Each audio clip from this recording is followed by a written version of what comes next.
Ma mère a kidnappé mon mari après avoir convaincu tout le monde que j'étais instable. Alors j'ai rassemblé des preuves, dévoilé ses mensonges et servi ma revanche. Froide comme la glace, devant tout le quartier. Mon tout premier souvenir remonte à mes 9 ans, quand j'ai volé un biscuit dans la boîte à biscuits. Ma mère est devenue tellement folle de rage qu'elle m'a non seulement fait avaler du liquide vaisselle, mais m'a aussi obligée à vomir sur mes draps. Des draps que je n'avais pas le droit de laver jusqu'à ce que la moisissure noire commence à y pousser. Plus tard, elle a changé de méthode. Elle a mis de côté les techniques de torture quasi physique pour adopter une stratégie différente. Hurler sur moi dès que je ne répondais pas à ses critères de perfection. Si elle me demandait de ranger ma chambre et qu'elle trouvait un grain de poussière, elle me traitait de dégoûtante. Si je ramenais un bulletin de notes avec une seule note en dessous de 105%, bonus compris, elle allumait une allumette devant moi. Et quand cela ne me faisait plus pleurer, elle essayait carrément de mettre le feu à mes cheveux pour y ajouter une touche de panache. Mais mon souvenir préféré, c'est quand j'ai quitté la maison à 16 ans pour aller vivre chez mon père. Il était obèse, incapable de rien faire seul. Il suffoquait dès qu'il devait se doucher et ne se lavait même pas sous ses plis. Il sentait les chips à la crème aigre et à l'oignon.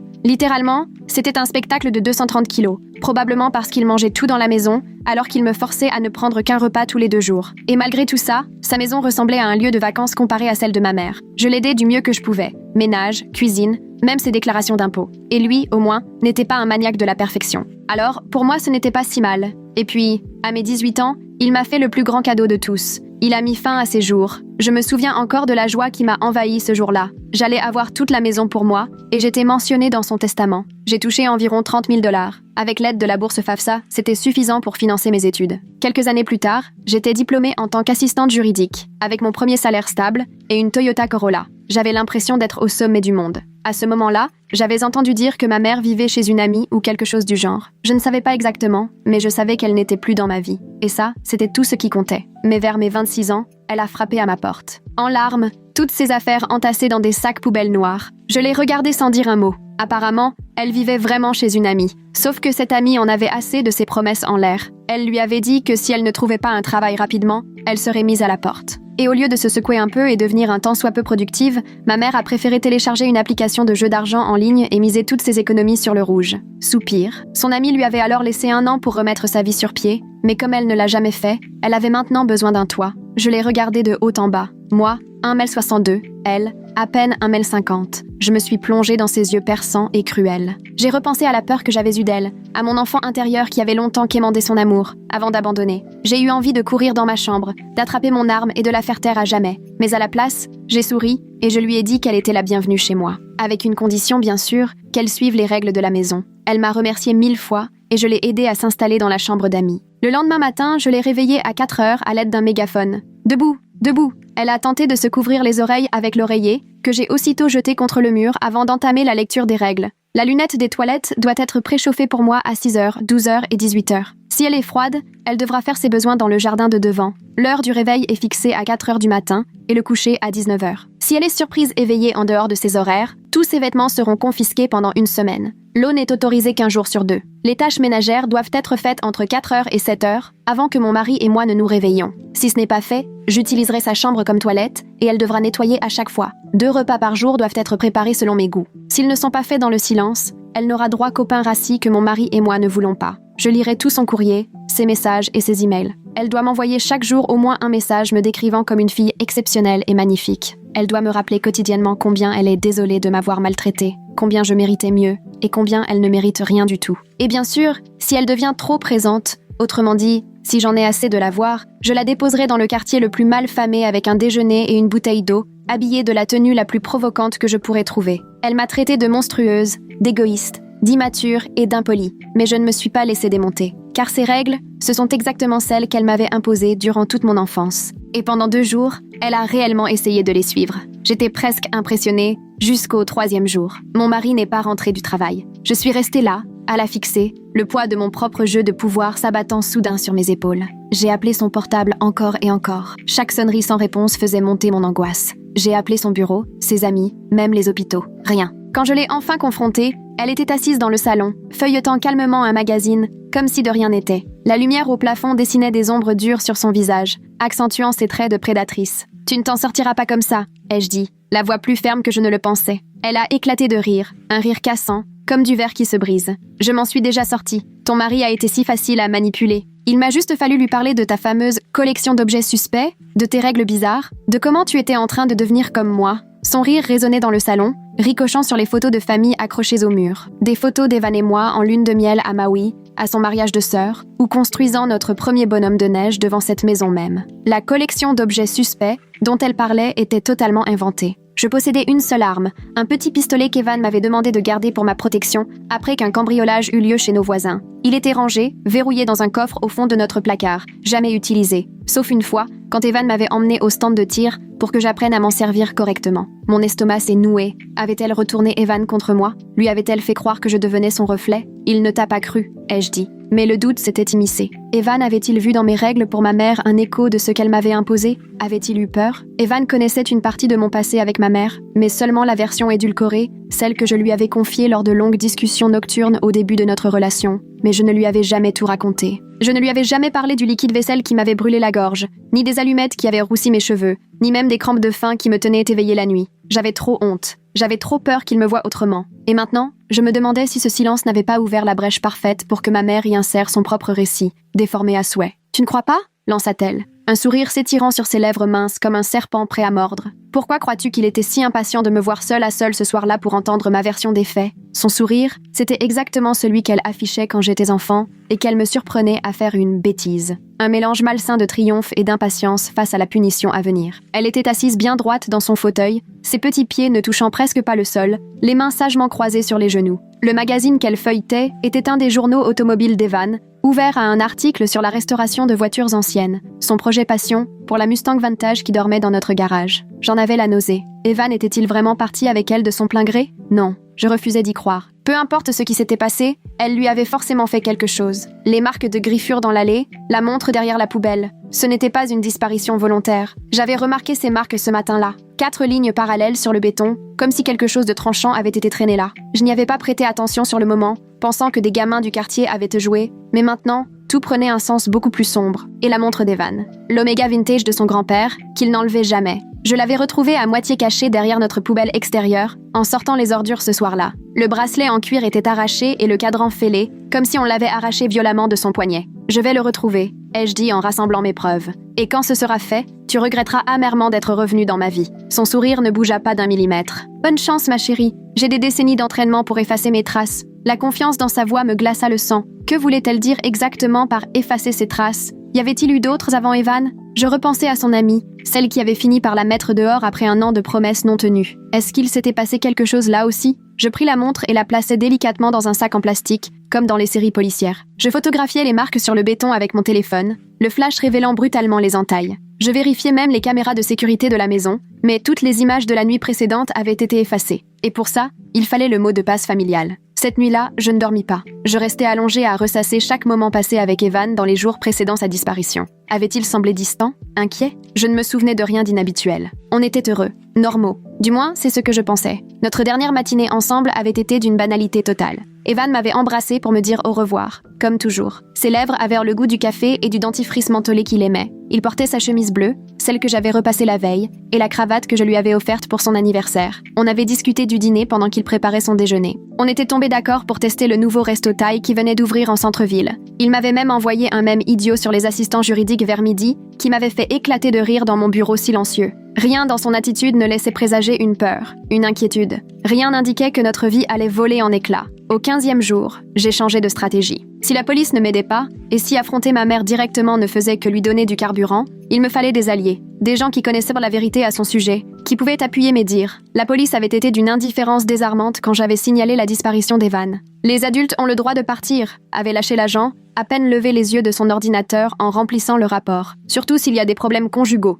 avait-il ajouté, en jetant un regard appuyé à ma mère, venue avec moi au commissariat. Elle jouait à la perfection le rôle de la belle-mère inquiète. Elle s'essuyait les yeux avec un mouchoir, murmurant à quel point elle était préoccupée pour « le pauvre Evan » et combien j'étais stressée ces derniers temps. L'agent lui avait adressé un regard compatissant. À moi, rien. J'ai appelé Kazay, ma plus vieille amie du lycée, qui avait été témoin direct des violences de ma mère. Puis Stéphanie, ma coloc de fac, qui m'avait soutenue lors de mes nombreuses crises nocturnes. Et enfin Marcus, le meilleur ami d'Evan, qui avait fait partie de notre cortège de mariage. « J'ai besoin de vous », leur ai-je dit à chacun. C'est à propos de ma mère et d'Evan. Casey se souvenait du jour où ma mère m'avait enfermée dans le placard du couloir pendant 6 heures parce que j'avais sali le sol de la cuisine. Elle m'avait entendu pleurer derrière la porte en venant chez moi pour un devoir. Stéphanie m'avait réconfortée des dizaines de fois pendant la première année de fac, quand je me réveillais en hurlant, persuadée que ma mère était dans notre chambre avec une boîte d'allumettes. Quant à Marcus, il connaissait Evan mieux que quiconque. Ils étaient amis depuis l'école primaire, avaient été colocataires à l'université et avaient assisté ensemble à leur mariage respectif. Si quelqu'un pouvait m'aider à comprendre ce qui s'était passé, c'était eux trois.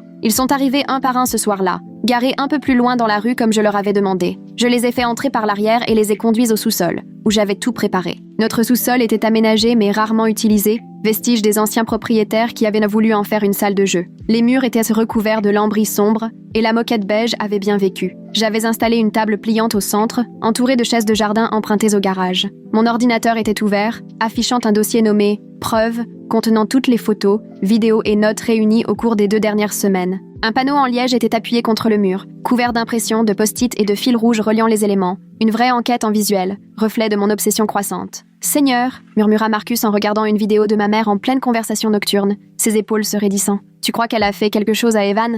La vidéo était floue, filmée par une caméra espion que j'avais dissimulée dans une étagère après la disparition d'Evan. On y voyait ma mère, dans notre cuisine, à 2h du matin, parlant au téléphone avec intensité. Sa voix était trop basse pour qu'on distingue les mots, mais son langage corporel était animé, volontaire. À un moment, elle riait, un son glaçant dans la maison silencieuse, et hochait la tête, comme pour approuver quelque chose. La date indiquait que c'était la veille de la disparition d'Evan. « Je suis sûre qu'elle y est pour quelque chose », ai-je affirmé, la voix ferme. « Regardez ça !» Je leur ai montré l'extrait du journal intime, le relevé de carte bancaire et les images de la caméra de sonnette de notre voisin, qui montraient furtivement ma mère en train de guider une silhouette chancelante vers une voiture à 2h du matin. L'extrait provenait du journal intime de ma mère, que j'avais trouvé caché sous le matelas de la chambre d'amis. Plan en cours, il ne se doute de rien. Ce sera bientôt terminé. Le relevé de carte montrait un achat effectué dans un magasin de bricolage, le lendemain de son emménagement. Les articles achetés, du ruban adhésif, de la corde et un téléphone portable prépayé. Et sur la vidéo, floue mais identifiable,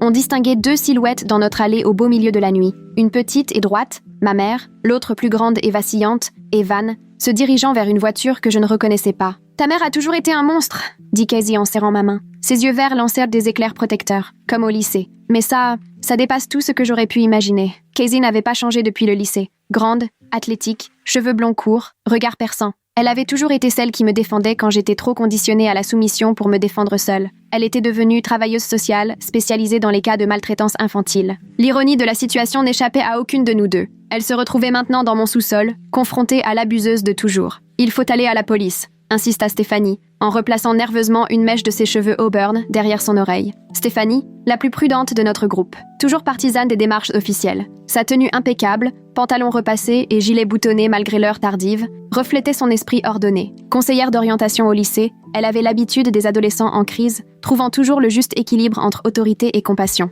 Mais même elle avait perdu de son assurance face aux preuves que je leur montrais. J'ai essayé, ils ne m'ont pas cru. Et elle s'y connaît. Elle documente tout ce que je fais depuis son arrivée. Les règles, le mégaphone, tout. Elle va me faire passer pour la déséquilibrée. Je leur ai montré le carnet que j'avais trouvé dans sa chambre, rempli de descriptions détaillées de mon comportement abusif depuis son installation. Chaque entrée était datée et minutée, racontant comment je l'avais soi-disant torturée avec des réveils précoces, des restrictions d'eau, des règles humiliantes. Elle avait même pris des photos d'elle, fatiguée, en pleurs, soigneusement mises en scène pour susciter un maximum d'empathie. Un chef-d'œuvre de manipulation, digne d'une femme qui avait passé sa vie à perfectionner cette méthode. Alors il faut la faire avouer, déclara Marcus, la mâchoire serrée. Ou retrouver Evan par nous-mêmes. Marcus se tenait droit, les bras croisés, ses 1m90 paraissant presque à l'étroit dans notre sous-sol. Sa barbe noire était taillée de près, mais ses yeux rouges trahissaient des nuits blanches. Il cherchait Evan depuis le début. Je m'en rendais compte maintenant, bien avant que je ne l'appelle. L'anneau doré à son annulaire brillait à la lumière pendant qu'il montrait le tableau de preuves.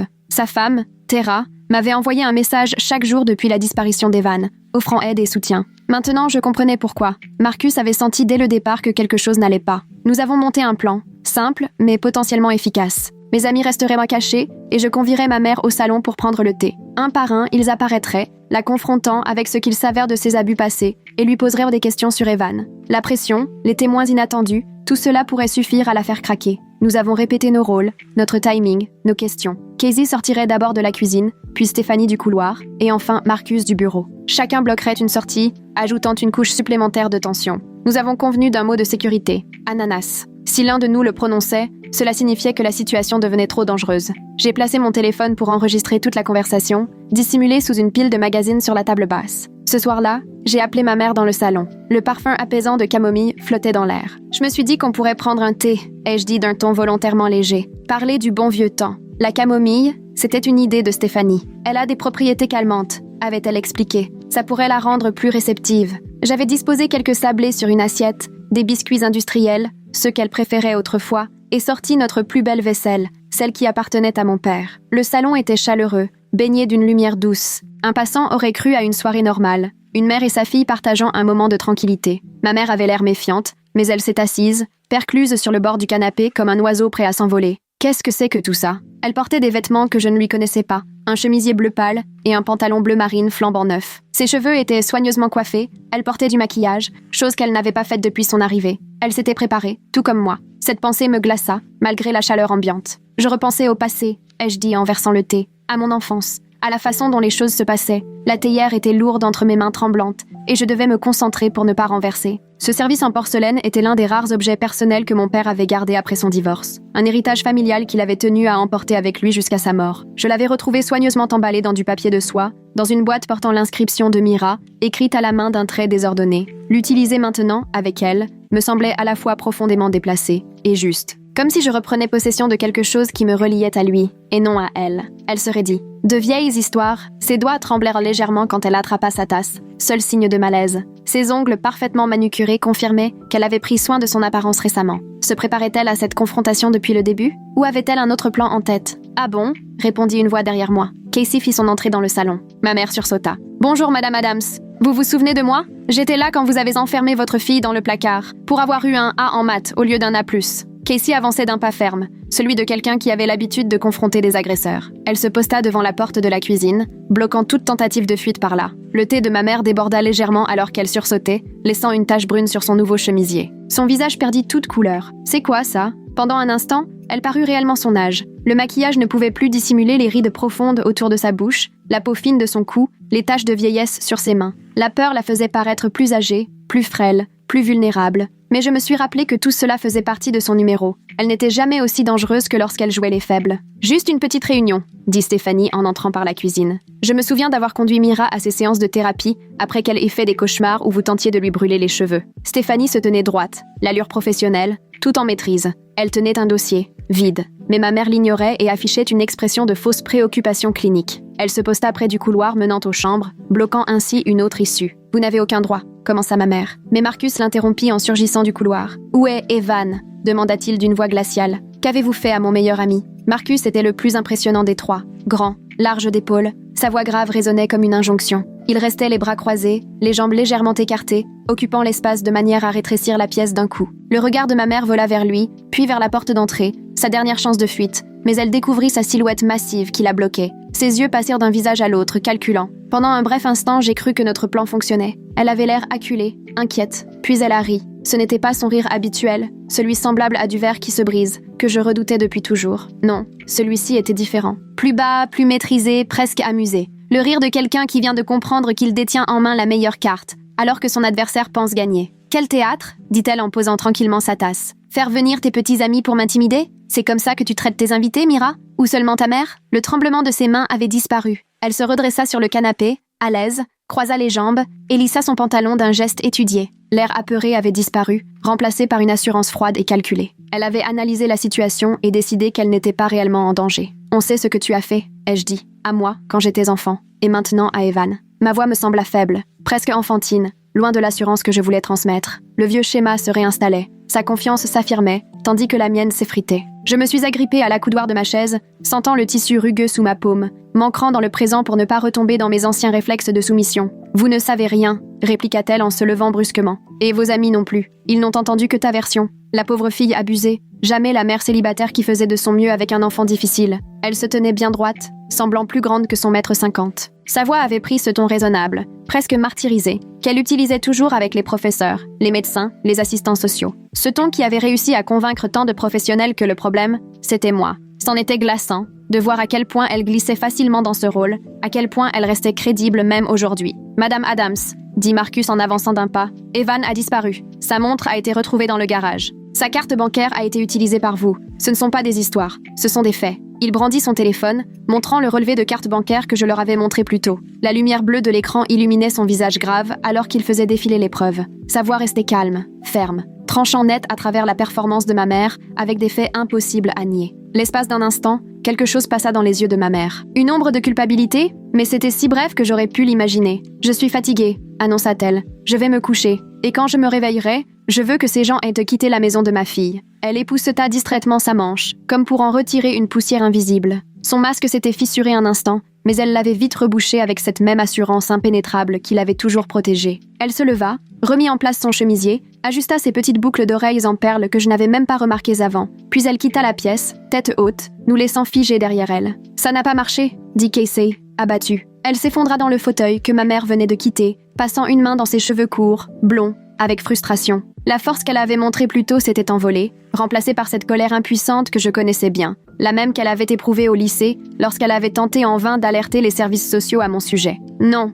ai-je admis. « Mais t'as vu son visage quand Marcus a parlé des preuves? Elle est inquiète. » Je repris ma tasse abandonnée, remarquant qu'elle n'avait presque pas touché au thé. Les biscuits, eux, restaient intacts sur l'assiette, parfaitement disposés, comme je les avais laissés. Même dans ce petit détail, elle m'avait refusé la satisfaction d'accepter ce que j'avais préparé. « Pas assez inquiète », murmura Stéphanie. Elle arpentait le salon, ses talons plats heurtant doucement la moquette. Son calme professionnel s'était fissuré, laissant transparaître l'amie inquiète. Elle se mordait la lèvre inférieure, une habitude d'université que je n'avais pas vue depuis des années. Réfléchissant à notre échec, « Il faut la suivre », proposa Marcus. « Elle nous mènera peut-être à Evan. » Marcus vérifiait déjà sa montre, en mode stratégie. Sa nature méthodique reprenait le dessus là où notre approche émotionnelle avait échoué. C'est ce trait de caractère qui faisait de lui un excellent chef de projet dans son entreprise d'ingénierie. Il passait maintenant au plan B, la logistique. Cette nuit-là, nous avons organisé des tours de surveillance de la maison. Casey prit le premier, puis Stéphanie, puis Marcus. Quant à moi, impossible de dormir. Mon esprit tournait sans cesse, imaginant Evan en danger. Je restais allongée dans notre lit,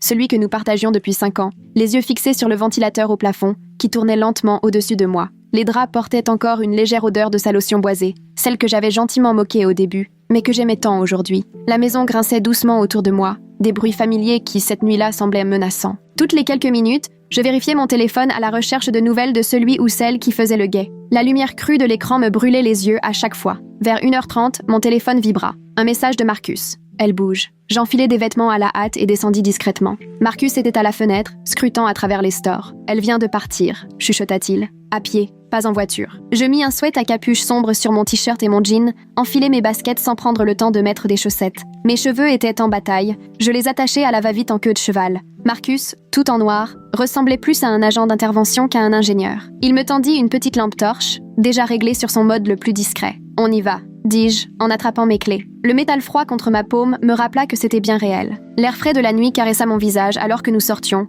chargé du parfum de bois brûlé venant d'une cheminée et du jasmin qui grimpait le long de notre clôture. La rue était calme, la plupart des maisons plongeaient dans l'obscurité, à l'exception de quelques lumières de porche et du scintillement bleu d'un téléviseur derrière des rideaux fermés. Ma mère était déjà à mi-chemin du pâté de maison, une silhouette frêle avançant d'un pas déterminé à travers les taches de lumière des réverbères et les zones d'ombre. Nous la suivions à distance, tapie dans l'obscurité. Elle avançait avec assurance, regardant par-dessus son épaule de temps en temps, sans jamais nous repérer. Elle marcha pendant presque 20 minutes, jusqu'à s'arrêter devant une supérette ouverte 24h24, ses néons projetant une lumière blafarde sur le parking désert. C'était une supérette que je passais chaque jour en allant au travail, mais dans laquelle je ne mettais presque jamais les pieds. Petite, un peu délabrée, elle vendait des produits hors de prix et des billets de loterie. Sa lumière crue baignait l'asphalte craquelé, créant des contrastes marqués entre lumière et obscurité. Une seule voiture était garée près de l'entrée, probablement celle du caissier visible à travers les grandes vitres. Mais ma mère ne s'approcha pas de l'entrée. Elle longea le bord du terrain. « C'est ça ?» chuchota Marcus depuis l'autre côté de la rue. « Une virée pour des snacks ?» Nous étions accroupis derrière une voiture garée, sa carrosserie encore tiède après la chaleur de la journée. La respiration de Marcus restait régulière à côté de moi, témoin de son ancien entraînement d'athlète universitaire. La mienne, en revanche, battait si fort que je croyais qu'on l'entendrait, chaque pulsation résonnant douloureusement dans ma cage thoracique. Mais ma mère n'entra pas dans la boutique. Elle contourna le bâtiment jusqu'à l'arrière, là où se trouvait une rangée de téléphones publics, vestige d'une époque révolue, mais encore là. Elle passe un coup de fil, murmurai-je en plissant les yeux. C'est pour ça que son téléphone ne montre rien de suspect. Elle utilise des cabines. Les téléphones étaient antiques. 3 cabines métalliques alignées contre le mur arrière de la supérette, partiellement éclairées par une lumière de sécurité vacillante. Je ne savais même pas qu'ils fonctionnaient encore, à l'ère des portables. Ma mère se tenait à celle du milieu, dos tourné, une main contre l'oreille, l'autre gesticulant vivement. Sa silhouette projetait une longue ombre sur le béton fissuré. Nous étions trop loin pour entendre, mais ses gestes étaient furieux, son bras libre fendant l'air. L'appel dura moins de 2 minutes, puis elle raccrocha violemment, le combiné claquant si fort qu'on entendit le plastique se fissurer jusque dans notre cachette. Elle resta là un instant, immobile, comme pour se rassembler. Puis elle reprit sa marche, cette fois plus vite, ses épaules raides. Je reconnaissais cette posture de mon enfance, celle qu'elle adoptait lorsqu'elle avait pris une décision irrévocable. Nous la suivîmes pendant encore 10 minutes, jusqu'à ce qu'elle atteigne un petit centre de stockage, du type avec des portes métalliques, enroulables et une sécurité minimale. Elle tapa un code sur le clavier à l'entrée et s'y faufila. L'endroit était entouré d'une clôture grillagée surmontée de fils barbelés. Un unique projecteur éclairait l'entrée, projetant plus d'ombre qu'il n'en chassait. L'enseigne au-dessus de la grille, censée indiquer « Secure Store », accès 24/7, manquait plusieurs lettres. Les restantes clignotaient faiblement en néon pâli. Derrière la grille, des rangées de portes métalliques identiques s'étendaient dans l'obscurité, leurs cadenas scintillant à peine sous la lumière. « Il faut qu'on entre », dis-je, le cœur battant. « Il faut un code », fit remarquer Marcus. Je tirai sur le portail pour l'essayer. Le métal était froid, rigide, impassible sous mes doigts. Le clavier brillait en vert dans le noir, attendant le code à 4 chiffres. Je réessayai ma date de naissance, 1493. Rien. Le voyant resta obstinément rouge. Elle avait utilisé un autre code. Je scrutais les lieux. La clôture faisait environ 2,40 m de haut, avec du fil barbelé au sommet. Mais dans un coin, une grande benne à ordures était collée contre la grille. « Là !» dis-je en la désignant. « On peut grimper dessus et passer par-dessus. » La benne débordait de carton et de gravats, formant comme un escalier involontaire jusqu'au sommet de la clôture. Une odeur de déchets pourris et de carton mouillé flottait jusqu'à nous, me retournant l'estomac. Un rat détala dessous la benne, ses yeux brillant dans l'ombre avant de disparaître. Nous avons contourné le pâté de maison pour approcher la benne par l'arrière. Marcus m'a donné un coup de pouce et je me suis hissée dessus, puis j'ai enjambé la clôture en évitant les barbelés. Marcus a suivi, sa taille facilitant l'ascension. Le métal de la benne, couvert de rosée, était glissant, dangereux. J'ai glissé une fois, me râpant la paume sur le rebord, une brûlure vive accompagnée d'un filet de sang chaud. La grille a légèrement tremblé sous mon poids, tandis que je basculais de l'autre côté, prenant soin d'éviter les barbelés. La chute fut plus haute que prévu. Je me réceptionnais maladroitement, la cheville légèrement tordue. Marcus atterrit à mes côtés avec plus de grâce et m'attira aussitôt dans l'ombre de la première unité. Accroupis, nous avons avancé en silence entre les rangées d'unités de stockage. L'endroit était sombre, seuls quelques lampadaires jetaient de longues ombres sur le béton. « Laquelle est-ce » murmura Marcus. Les unités s'alignaient en rangées identiques, leurs portes métalliques brillantes sous la faible lumière. Les numéros étaient peints sur chaque porte. 100, 101, 102. Nous avancions avec prudence, nos pas résonnant anormalement fort sur le sol. L'air sentait la poussière, le métal et autre chose. Une odeur chimique discrète, mais étrange, que je ne parvenais pas à identifier. Je ne savais pas, jusqu'à ce que je voie une lumière faible émaner d'une des portes, à mi-chemin de la rangée. Nous nous sommes approchés discrètement, restant dans l'ombre. Par un petit interstice sous la porte, je vis du mouvement. Les chaussures de ma mère allant et venant, puis une autre paire, des chaussures d'homme. Evan, soufflai-je, le cœur tambourinant dans ma poitrine. La lumière était faible, sans doute une lanterne ou une lampe de poche, mais suffisante pour reconnaître les chaussures. Ma mère portait ses chaussures de marche, les mêmes qu'à son arrivée. Les autres étaient des Richelieu en cuir marron, la paire préférée d'Evan, celle qu'il portait pour ses réunions importantes. Elles étaient éraflées, dépolies, mais je les aurais reconnues entre mille. Elles restaient immobiles, tandis que les pas de ma mère tournaient autour, vifs, agités. Il fallait qu'on voie à l'intérieur. Les unités voisines étaient sombres et cadenassées, mais celle en face avait son cadenas suspendu, ouvert. Ici, chuchotai-je en tirant Marcus dans l'unité non verrouillée. La porte de l'unité non verrouillée s'est ouverte dans un grondement sourd qui sembla assourdissant dans le silence du site. Nous nous figeâmes, à l'écoute, pour voir si le bruit avait alerté ma mère, mais les pas dans l'unité en face continuèrent, sans interruption. Soulagés, nous nous glissâmes à l'intérieur, refermant prudemment la porte derrière nous, jusqu'à ce qu'il ne reste qu'un mince espace au sol, pour laisser passer un peu de lumière et d'air. L'unité était vide à l'exception de quelques meubles cassés et de vieilles boîtes. Mais surtout, elle avait une petite bouche d'aération en hauteur, donnant sur les unités voisines. Marcus m'a hissé et j'ai regardé à travers la grille, l'odeur de poussière et de moisissure m'envahissant les narines. La grille métallique était abîmée, plusieurs lamelles tordues ou manquantes, laissant entrevoir l'intérieur de l'unité adjacente. Le métal était froid contre mon visage, alors que je me penchais pour mieux distinguer l'intérieur faiblement éclairé. La poussière me chatouillait le nez et je devais lutter contre l'envie d'éternuer, concentré sur l'ouverture la plus large. Ce que j'ai vu me glaça le sang. Evan était là, assis sur une chaise pliante, les mains attachées derrière le dos. Il semblait amaigri, exténué, une barbe de plusieurs jours couvrant son visage. Mais il était vivant. Ma mère se tenait face à lui, parlant d'un ton bas et furieux que je n'arrivais pas à comprendre. L'apparence habituellement soignée d'Evan avait disparu. Ses vêtements étaient froissés, tachés, ses cheveux aplatis sur un côté comme s'il dormait sur une surface dure. Son visage était creusé, des cernes sombres sous les yeux et une coupure cicatrisée sur l'os de la joue. Mais ses yeux étaient bien ouverts, vifs, suivant les mouvements de ma mère avec prudence. L'unité de stockage était presque vide, hormis la chaise. Il y avait une petite table avec une lanterne et ce qui semblait être un sac de couchage roulé dans un coin. Je bougeais légèrement pour mieux entendre et mon pied glissa. Je tentais de me rattraper au mur, mais ma main heurta une des boîtes, qui s'écrasa au sol. La boîte contenait ce qui ressemblait à des livres ou des albums photos, des objets lourds qui firent un bruit sourd en percutant le béton. Le son résonna contre les portes métalliques, amplifié par le silence nocturne. Je restais pétrifiée, le corps figé par la peur, pendant que Marcus m'aidait à redescendre précipitamment de ma position. Ma mère s'interrompit net en pleine phrase. « Qu'est-ce que c'était » dit-elle, clairement. Sa voix traversait facilement les minces cloisons de l'entrepôt, tranchante, teintée de suspicion. Un silence complet s'installa, comme si tout le bâtiment retenait son souffle avec nous. « Reste ici », dit-elle ensuite. Un bruit, et je m'assurerai qu'elle souffre avant de mourir. La cruauté détachée dans sa voix m'était familière. C'était le même ton qu'elle utilisait pour me menacer quand j'étais enfant. Mais entendre aujourd'hui cette menace de mort explicite me glaça jusqu'à l'âme. Ce n'était plus seulement une question de contrôle, c'était une volonté d'éliminer. Des pas s'approchèrent de notre cachette. La porte de notre unité grinça en s'ouvrant. La lumière d'une lampe torche inonda l'espace alors que ma mère jetait un œil à l'intérieur. Nous étions dissimulés derrière une pile de boîtes et pendant un instant terrifiant, le faisceau passa juste au-dessus de nous. Le cône lumineux balaya l'unité, révélant des particules de poussière flottant dans l'air et les vieux meubles entassés contre les murs. Je pouvais voir les petits pieds de ma mère depuis notre cachette, ses chaussures pratiques couvertes de poussière. Elle fit 2 pas dans l'unité,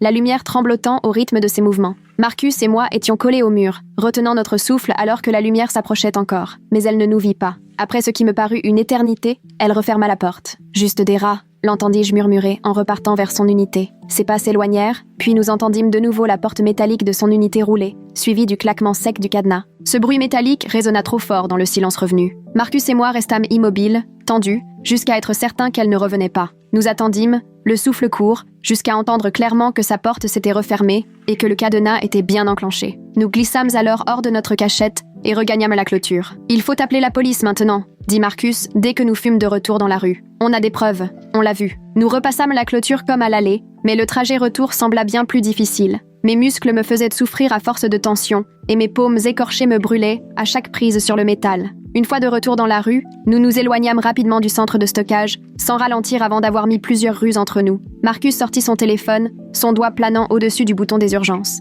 Et on leur dit quoi ? Que nous avons pénétré par effraction dans un local privé et espionné à travers une grille. Elle sera déjà loin avec lui avant qu'il n'obtienne un mandat. Ma frustration transparaissait dans ma voix. Nous avions trouvé Evan, vivant, Dieu merci. Mais nous étions toujours prisonniers de la même impasse. Ma mère était trop rusée, trop préparée. Elle avait déjà sapé ma crédibilité auprès de la police, me faisant passer pour instable et revancharde.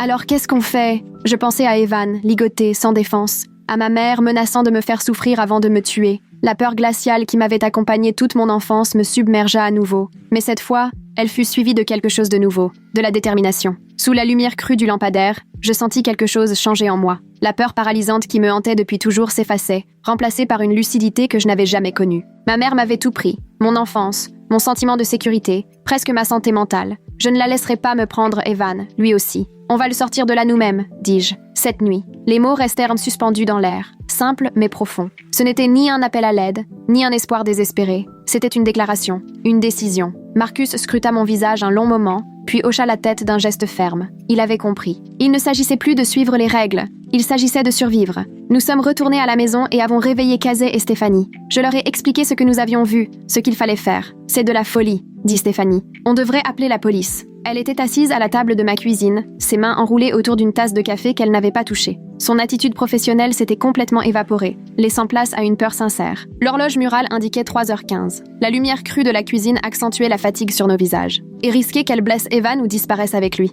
J'ai secoué la tête. On sait où il est. On peut le récupérer. Je faisais les 100 pas dans la cuisine, incapable de rester en place. L'adrénaline de notre découverte circulait encore dans mon corps, rendant mes gestes saccadés, mes pensées en désordre. Sur le comptoir reposaient les objets que nous avions rassemblés. Des lampes torches, une trousse de premier secours, un coupe-boulon que Marcus avait trouvé dans notre garage et les clés du SUV de Cassie que nous avions choisi pour transporter Evan s'il était blessé. « Comment on s'y prend ?» demanda Cassie. Je déroulai mon plan. C'était risqué, mais réalisable. Nous attendrions que ma mère parte pour son rituel habituel de corvée à 4h du matin. Puis, Pendant qu'elle serait occupée dans la maison, nous irions à l'entrepôt, forcerions l'unité et libérerions Evan. Le plan était simple, par nécessité. Nous avions peu de temps et peu de moyens. Casey conduirait, avec Stéphanie comme copilote. Marcus et moi nous chargerions de forcer le cadenas avec le coupe-boulon. Nous emporterions de l'eau, des barres énergétiques pour Evan, et une couverture si Casey estimait qu'il avait froid ou qu'il était en état de choc. La trousse de secours contenait le minimum pour traiter des blessures simples, au cas où son état serait pire que ce que nous avions vu. « Et ta mère ?»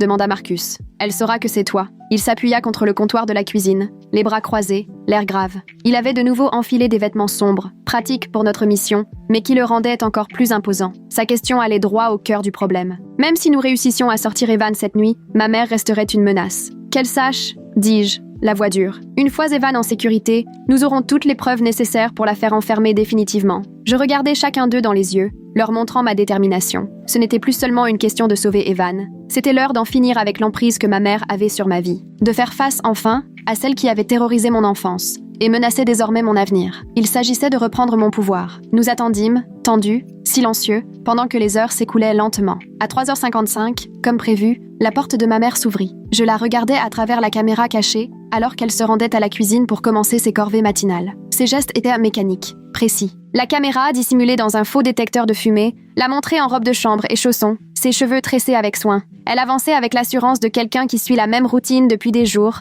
allant directement à la cuisine pour commencer le petit déjeuner et le ménage. Elle ne semblait pas se douter du moindre problème. Elle ignorait que son secret avait été découvert, que son plan allait bientôt s'effondrer. « C'est maintenant », murmurai-je à mes amis, qui attendaient près de la porte arrière. Nous nous glissâmes dans l'obscurité d'avant l'aube et montâmes dans la voiture de Marcus, garée un peu plus loin dans la rue. Nous traversâmes discrètement l'herbe humide du jardin, longeant la clôture là où les ombres étaient les plus épaisses. Casey ouvrait la marche, agile et silencieuse. Stéphanie suivait, puis moi, Marcus fermant la marche, vérifiant sans cesse si ma mère ne nous avait pas vu partir. L'air nocturne était frais, humide, empli de l'odeur de l'herbe mouillée et d'une pluie lointaine. Les rues étaient désertes, alors que nous roulions vers le centre de stockage. Le même clavier d'entrée brillait en vert. « Il nous faut ce code », dit Casey. Elle avait garé le SUV à un pâté de maison de là, sa couleur bleu foncé se fondant dans l'obscurité. Nous nous approchâmes à pied, vite mais prudemment, à l'affût du moindre signe de ma mère ou de son mystérieux complice. Le site semblait identique à quelques heures plus tôt. Calme, faiblement éclairé, entouré de grillages surmontés de barbelés. Je me rappelais avoir vu ma mère taper le code. Je crois que c'était 1437, dis-je, hésitante. Ou peut-être 1473. Je fermais les yeux, essayant de visualiser ses doigts sur le clavier. Mais le souvenir était flou. J'avais fixé son visage, pas ses mains. J'avais entrevu le mouvement, 4 touches, rapides, dans un ordre familier. Marcus essaya la première combinaison. Rien. Puis la seconde. La lumière devint verte, et le portail commença à s'ouvrir. « Comment tu savais ?» demanda Stéphanie alors que nous entrions en voiture. « C'est ma date d'anniversaire, » dis-je d'un ton sombre, le 4 janvier 1993. La réalisation me glaça. Même ici, dans ce lieu secret où elle détenait mon mari, elle n'avait pas pu s'empêcher d'utiliser un numéro lié à moi, une forme tordue de possession, un moyen de marquer tout ce qui faisait partie de sa vie avec mon existence. Le portail s'ouvrit dans un bourdonnement mécanique, révélant les rangées d'unités identiques qui s'étendaient dans la pénombre. Nous nous garâmes près de l'unité et nous approchâmes prudemment. Le cadenas était solide. Il nous faudrait les coupes-boulons ou une clé. « Regarde sous le paillasson », suggéra Cassie. « Les gens cachent toujours leurs clés là. » Sa suggestion semblait absurde dans ce contexte. Ce n'était pas une maison de banlieue, mais un entrepôt sécurisé. Et pourtant, il y avait bien un petit paillasson en caoutchouc devant l'unité, le genre qu'on utilise pour s'essuyer les pieds. Cela semblait déplacé dans cet environnement industriel,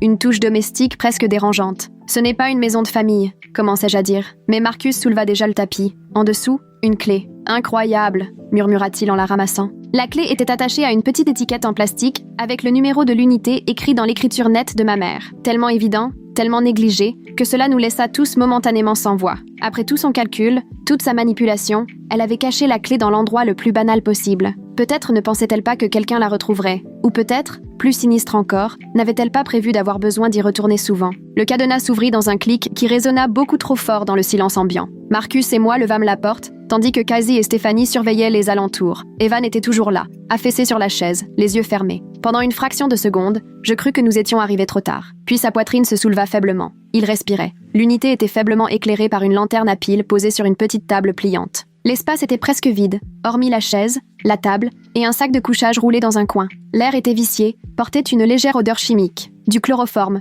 compris-je avec un haut le cœur. Les murs nus en métal, le sol en béton taché par je ne sais quoi. Je ne voulais même pas deviner. « Evan !» chuchotai-je en courant vers lui. « Evan, c'est moi !» Ses paupières papillonnèrent, d'abord floues, puis s'ouvrirent davantage en me reconnaissant. « Mira !» Sa voix était un souffle rauque. Sa peau était moite sous mes doigts. Son teint d'ordinaire rosé était devenu cireux. Ses poignets étaient à vif, entaillés par la corde. Du sang séché entourait les plaies. Ses vêtements, les mêmes qu'il portait le jour de sa disparition, étaient froissés, tachés de sueur et de ce qui semblait être des restes de nourriture. Mais ses yeux, quand ils se fixèrent sur moi, étaient clairs, lucides, remplis d'un mélange de soulagement et d'incrédulité. « On va te sortir de là !» dis-je en m'acharnant sur les cordes qui liaient ses poignets, pendant que Marcus coupait celles autour de ses chevilles. « Ta mère, murmura-t-il. Elle a dit que tu l'avais envoyée, que tu voulais me donner une leçon. » Ces paroles déclenchèrent en moi une nouvelle vague de rage. Bien sûr qu'elle lui aurait dit ça. La manière parfaite de détruire sa confiance en moi, de l'isoler complètement. Je pouvais l'imaginer inventant ce mensonge, le manipulant, lui faisant croire que je le punissais pour une faute imaginaire. Les mêmes tactiques qu'elle utilisait depuis toujours. « Elle a menti !» dis-je avec force. « Je te cherche depuis ta disparition. »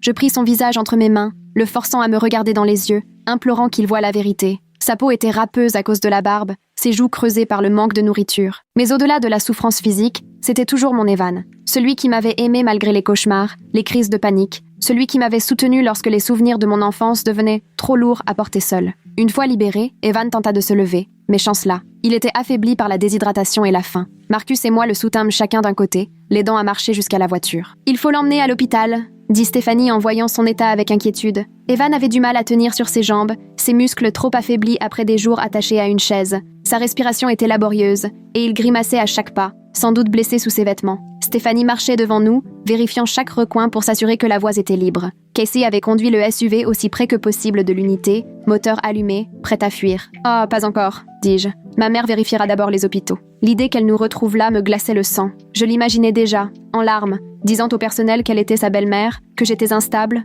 dangereuse, et elle serait convaincante. Elle l'était toujours. Dans son état de faiblesse, Evan ne serait pas en état de se défendre ou de contredire son récit. « Chez moi », proposa Casey. « C'est de l'autre côté de la ville. Elle ne sait pas où j'habite. » L'appartement de Casey se trouvait dans un immeuble sécurisé avec portier et caméra de surveillance. Des critères qu'elle avait exigés en tant que femme vivant seule. De plus, le quartier était éloigné de nos habitudes. Un sanctuaire temporaire idéal pendant que nous décidions de la suite. Nous avons roulé dans un silence tendu, vérifiant sans cesse les rétroviseurs. Evan somnolait à l'arrière, sa tête posée sur mon épaule, son parfum familier mêlé désormais à la sueur et à la peur. La ville s'éveillait autour de nous. Des travailleurs matinaux, des camions de livraison, des balayeuses nettoyant les rues. Casey conduisait prudemment, évitant les grands axes, prenant des détours pour semer d'éventuels suiveurs. Le poids d'Evan contre mon épaule était à la fois rassurant et inquiétant. J'étais soulagée de l'avoir enfin retrouvé après 2 semaines d'angoisse, mais alarmée par sa faiblesse. Une fois arrivés, nous l'aidâmes à s'allonger sur le canapé. On lui donna de l'eau et Casey réchauffa un reste de soupe. Peu à peu, la couleur revint à son visage pendant qu'il mangeait. « Que s'est-il passé ?» demandai-je doucement. « Comment elle t'a eu ?»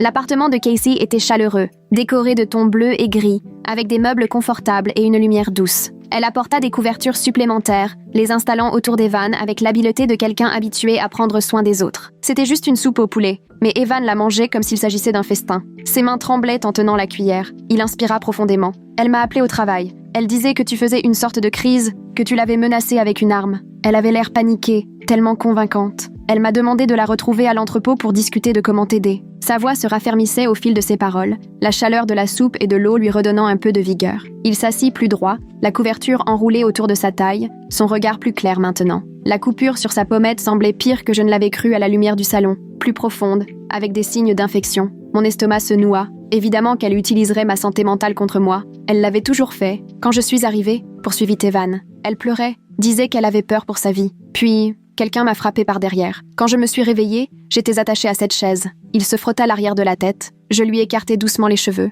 Une bosse, du sang séché. La plaie ne saignait plus, mais il aurait besoin de soins médicaux pour éviter toute complication. Quelqu'un, répétai-je. Il y avait quelqu'un d'autre? Evan hocha lentement la tête. Un homme. Je ne l'ai jamais vu en face. Il est venu plusieurs fois. Mais c'est surtout ta mère qui parlait. L'hésitation dans sa voix me serra le cœur. Que lui avait-elle dit pendant ces longs jours d'enfermement? Quelles idées avait-elle semées dans son esprit? Sur moi? Sur notre couple? Sur notre avenir? Cet homme devait être celui que nous avions vu discuter avec elle, celui qui avait quitté les lieux, manifestement réticent à aller jusqu'au meurtre. Son silence en disait long. « Elle t'a fait du mal ?» Evan détourna le regard. Elle voulait des informations sur nos finances, l'acte de propriété, le testament de ton père. Quand je refusais de parler, elle me laissait sans eau pendant toute une journée. Son refus de croiser mon regard révélait qu'il y avait pire. Des choses qu'il n'était pas encore prêt à dire, mais même ce qu'il confessait suffisait à glacer le sang. Elle avait torturé mon mari pour obtenir de l'argent, des biens. Le simple fait de le priver d'eau, un besoin vital, était si familier pour moi, si similaire à mon propre passé, que mon estomac se retourna. Elle ne m'avait pas seulement pris Evan pour me blesser. Elle voulait tout. Mon mari, ma maison, l'héritage de mon père. Elle voulait m'effacer. La réalisation me frappa avec une clarté glaciale. Ce n'était pas simplement une question de contrôle ou de punition. C'était une tentative d'anéantissement complet. Elle voulait prendre ma place, me remplacer, voler ma vie tout entière, comme si je n'avais jamais existé. « Il faut enregistrer ton témoignage », dis-je en sortant mon téléphone. « Tout ce qu'elle t'a dit, tout ce qu'elle a fait, on va l'amener à la police. » Mes mains étaient calmes pendant que je lançais l'enregistrement. Une force nouvelle m'envahissait. Ceci serait une preuve, irréfutable. Fini les policiers sceptiques, fini de passer pour la fille déséquilibrée. Le témoignage d'Evan allait valider tout ce que j'avais toujours dit, tout ce que j'avais vécu. Il hocha la tête, et je lançai l'enregistrement pendant qu'il racontait les détails de sa captivité. Lorsqu'il eut terminé, j'arrêtai l'enregistrement et l'envoyai immédiatement sur nos 4 adresses e-mail, pour le conserver en lieu sûr. « Et maintenant ?» demanda Marcus. « Ta mère va se rendre compte qu'il a disparu. » Le ciel, à l'extérieur de l'appartement de Casey, s'éclaircissait. Les premières stries pâles de l'aube apparaissaient à l'horizon. Le temps nous était compté. Bientôt, ma mère aurait fini ses corvées matinales et s'attendrait à ce que je sorte de ma chambre à 7 heures. Quand elle constaterait que ni Evan ni moi n'étions là, elle saurait que son plan avait échoué. Que ferait-elle alors? Je regardais l'heure. 6h59. Elle devait être en train de terminer la routine matinale, persuadée que j'allais descendre comme chaque jour. Je dois y retourner. Mes mots tombèrent dans la pièce comme des pierres dans un lac calme, provoquant des ondes de choc sur les visages de mes amis. Casey s'arrêta net, un verre d'eau fraîche pour Evan suspendu dans sa main. Les yeux de Stéphanie s'écarquillèrent, alarmés. Marcus fit un pas en avant, prêt à m'empêcher physiquement de partir. Quoi? Non. Evan attrapa ma main, son étreinte étonnamment forte malgré sa faiblesse. Elle est dangereuse. Elle pourrait te faire du mal. Ses doigts se serrèrent autour des miens, chauds, familiers, malgré tout ce qu'il venait de traverser. Son regard, bien que fatigué, était chargé d'inquiétude. C'était le même regard qu'il m'avait lancé quand je lui avais parlé de mon enfance, quand il m'avait promis que plus jamais rien de tout cela ne m'arriverait. Quelle ironie. Si je ne suis pas là à l'heure habituelle, elle saura que quelque chose cloche. Elle s'enfuira. On doit la laisser croire que tout est normal jusqu'à ce que la police l'arrête. Ma logique était implacable, mais je comprenais leur peur. J'étais sur le point de retourner dans la gueule du loup, face à la femme qui, quelques heures plus tôt, avait menacé de me faire souffrir avant de me tuer. Mais c'était notre meilleure chance de mettre fin à tout ça, définitivement. « Alors je viens avec toi », dit Marcus. « Non », répondis-je en secouant la tête. « Reste avec Evan, protège-le. » Marcus se redressa, les bras croisés, les jambes légèrement écartées, la même posture protectrice qu'il avait adoptée lors de notre confrontation avec ma mère. Il était le meilleur ami d'Evan, son témoin de mariage, la personne qui le connaissait le mieux après moi. Si je ne pouvais pas rester auprès d'Evan, Marcus était le meilleur choix. « Prends au moins ça », dit Casey en me tendant un petit flacon de spray au poivre. Le petit cylindre en métal tenait dans ma paume, sa surface froide contre ma peau. Casey me montra comment l'utiliser. Le pouce sur la sécurité, viser les yeux, une brève pression, puis fuir. Une défense simple, mais qui pouvait m'offrir les précieuses secondes nécessaires pour m'échapper. J'enlaçai Evan avec précaution, attentive à ses blessures. « Je reviens vite, je te le promets, avec la police. » Son corps me parut plus mince, mais son étreinte était encore forte. Toujours Evan. Il sentait maintenant le savon de Casey. Elle lui avait donné une serviette humide pendant que la soupe chauffait, mais sous cette odeur nouvelle, il y avait encore ce parfum familier, celui qui me rappelait la maison. Je posai mon front contre son cou un instant, puis je m'écartai. Marcus me ramena dans mon quartier, me déposant à un pâté de maison de ma maison. Je fis le reste du chemin à pied, répétant mentalement mon rôle, rester naturel, faire comme si de rien n'était. Le quartier était calme dans la lumière de l'aube.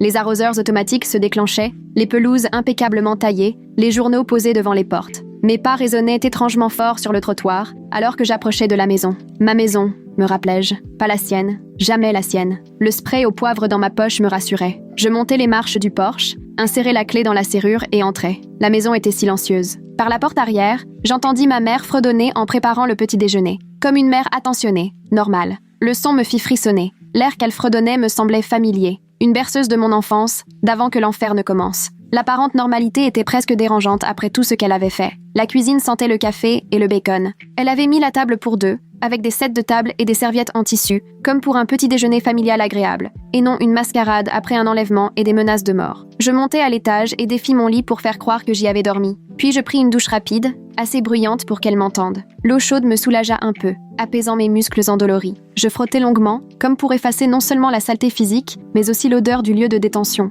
la vision d'Evan ligoté, la voix glaçante de ma mère. Je m'habillais de vêtements propres, jeans, chemisier simple, chaussures confortables, au cas où je devrais courir. Le spray au poivre retourna dans ma poche, facilement accessible. À 7 heures pile, je descendis, le visage impassible. « Bonjour », lança ma mère joyeusement en posant une assiette d'œufs sur la table. « Bien dormi ?» Elle semblait fraîche et reposée, vêtue d'un chemisier fleuri que je ne lui connaissais pas et d'un pantalon repassé. Ses cheveux étaient soigneusement coiffés, son maquillage impeccable. Rien dans son apparence ne trahissait qu'elle avait passé une partie de la nuit à menacer un homme retenu captif. Le décalage entre son attitude et ses actes me donna le vertige. « Oui », répondis-je en m'asseyant. Les œufs semblaient parfaits, comme toujours. Je me demandais s'ils étaient empoisonnés. Ils étaient d'un brouillé avec du fromage et de la ciboulette, exactement comme je les aimais étant enfant. Les toasts étaient beurrés, découpés en triangles, disposés avec soin sur une assiette à part. Le jus d'orange brillait dans un verre en cristal, projetant des arcs-en-ciel sur la nappe. Cette perfection domestique avait quelque chose d'irréel. « Je pensais, dit-elle en s'asseyant en face de moi avec sa propre assiette, qu'on pourrait peut-être assouplir un peu les règles. Tu sais, maintenant que j'ai prouvé que je pouvais les suivre. » Elle prit une petite bouchée de ses œufs, mâchant délicatement, m'observant par-dessus sa tasse de café. Ses yeux étaient calculateurs malgré son ton détaché. Elle me testait, compris-je. Elle voulait savoir si je savais, si je soupçonnais. Les règles avaient servi leur objectif, documenter mon supposé comportement abusif, tout en lui laissant la liberté d'agir. Elle était prête à passer à l'étape suivante. Je la regardais, stupéfaite par son audace. Elle planifiait quelque chose. Peut-être pensait-elle qu'Evan ne serait jamais retrouvé, que je finirais par renoncer à chercher et accepter l'histoire qu'elle inventerait. On verra, dis-je, évasive, en poussant les œufs dans l'assiette, sans les toucher. Je ne pouvais pas manger ce qu'elle avait préparé, pas maintenant. Chaque fois que je levais ma fourchette, je l'imaginais y avoir ajouté quelque chose, un sédatif, ou pire, quelque chose pour me rendre docile, ou pire encore. Le spray au poivre dans ma poche pressait contre ma cuisse, une minuscule consolation dans ce petit déjeuner irréel. « Tu n'as pas faim ?» demanda-t-elle, les yeux scrutateurs. « Juste fatiguée, mentis-je. J'ai mal dormi. » Je me forçais à prendre une bouchée, puis une autre, luttant contre mon instinct de refuser tout ce qu'elle me proposait. Les œufs avaient un goût normal, délicieux, même, mais chaque bouchée me coûtait. Je gardais une expression neutre, répondant à sa comédie par la mienne. 2 rôles dans une même pièce, chacune jouant sa version de la normalité. « Tu devrais manger », insista-t-elle. « Il faut garder tes forces. » La façon dont elle le dit me glaça. On aurait dit qu'elle m'engraissait avant l'abattage. Il y avait quelque chose de presque prédateur dans la façon dont elle m'observait manger, comme si elle évaluait ma résistance. Jaugeais combien d'énergie il me restait pour me battre. Je me demandais ce qu'elle avait prévu pour aujourd'hui. Allait-elle tenter de m'attirer dans l'unité de stockage où elle avait retenu Evan? Ou avait-elle prévu autre chose, ici même, dans la maison? Quelque chose que les voisins pourraient entendre si je criais. « Je mangerai plus tard », dis-je en me levant. « Je dois me préparer pour le travail. » Son sourire vacilla. « Le travail? Mais on est samedi ?» Pendant un bref instant, une véritable confusion traversa son visage. Elle ne s'attendait pas à ce changement de routine. Le samedi était censé être un jour à la maison, un jour de surveillance, de contrôle. Peut-être même le jour où elle mettrait en œuvre la prochaine étape de son plan. Mon annonce avait perturbé son programme. Une urgence au bureau, improvisai-je.